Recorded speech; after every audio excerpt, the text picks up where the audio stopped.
Bye, Jason. Ciao, Bella. Ciao.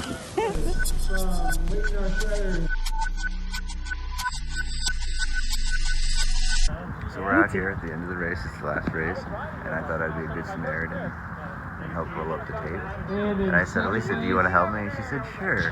And then she got yelled at because we weren't supposed to do that. I think it's very funny. Yes, and I'm gonna state in the video, I'm not gonna follow Jason's direction anymore. So Smith Farm's done. And I have to say, I had a really bad 1, 2, 3 race. Like, I have no idea where I was, but it was not good. And it was actually not that bad as far as temperature. But then right before the single speed race, it got freezing. Like, I don't know. I mean, it felt like it's 50 right now. So maybe it's 50, but it's 49 right now. But I'd say it's probably 5 degrees colder, windy, and a spitting rain. And, but it was fine. I was 4th overall and 3rd in the single speed. So I felt pretty good about that.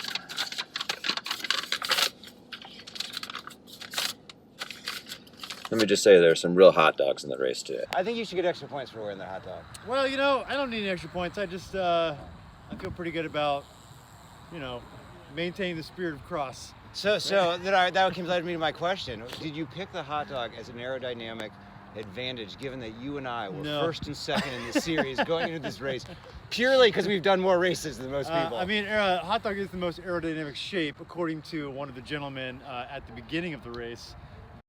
We're sorry, the number you have dialed is not in service at this time. I'm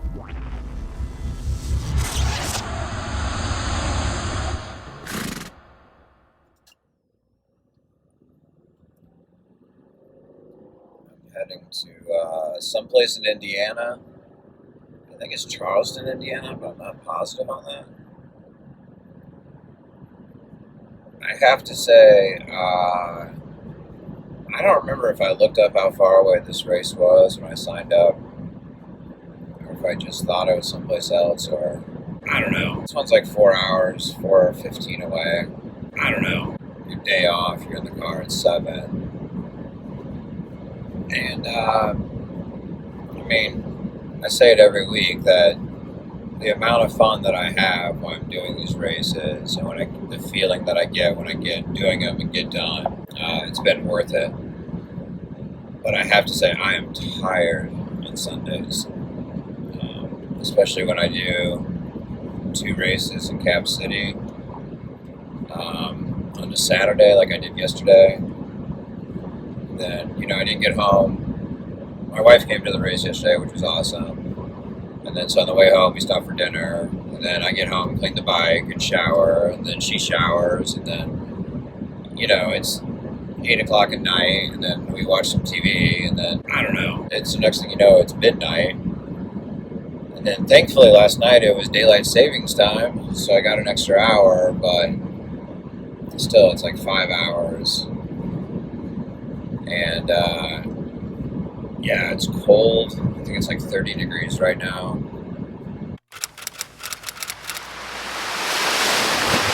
I don't know. A lot of salty stuff the last couple of days. Like we went to a movie, I ate popcorn and had chips with chili. I don't know, just a lot of salty stuff. I don't know. But again, it's another day where I'm sure once I get going, it'll be fine. But I'm not looking forward to those moments when it's pre-race, as we're lining up, not going yet, but stripped down to race wear.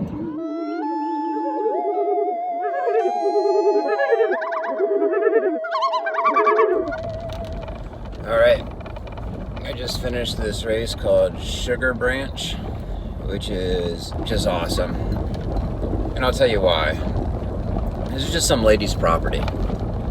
Some lady, I talked to her, I wish I could remember her name, but she went to a cross race. She's like a horse person, you know, like she's into horses, and she went and watched a cross race like 7 years ago, 50-something years old, went and bought a cross bike the next day, she said, and has been putting on a cross race once a year ever since. And it's just like on her farm where she used to like ride horses and race horses, or train to race horses.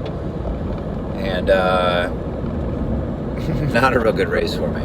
Actually, I have no idea how I ended up, but I dropped my chain twice, and the first time I probably lost like 3 or 4 spots, got 3 of those back, and then I probably was going to lose at least 1 of those spots on the last lap, and with half a lap to go, I dropped it again and lost 3 more spots.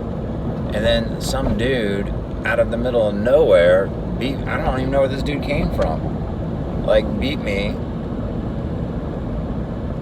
on the line. So if I was top 20, I would be surprised.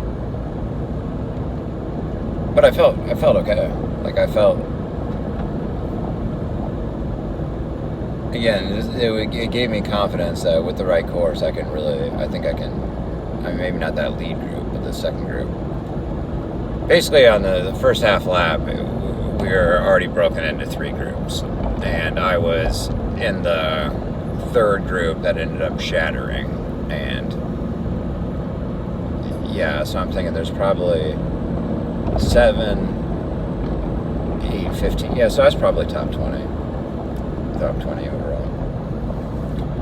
It was kind of a cool course because you just kind of like went down this crazy technical part and then kind of went up, which the up, whoa. Once again though, did not want to go this morning. Was talking to this guy next to me before the race. I think his name was Greg from Cincinnati. Real nice guy. And we were both talking about how we were a little burnt out. And I really was thinking this morning, like, what am I doing? Like it was like 27 this morning when I was like driving. But it's like now 53 degrees and sunny, and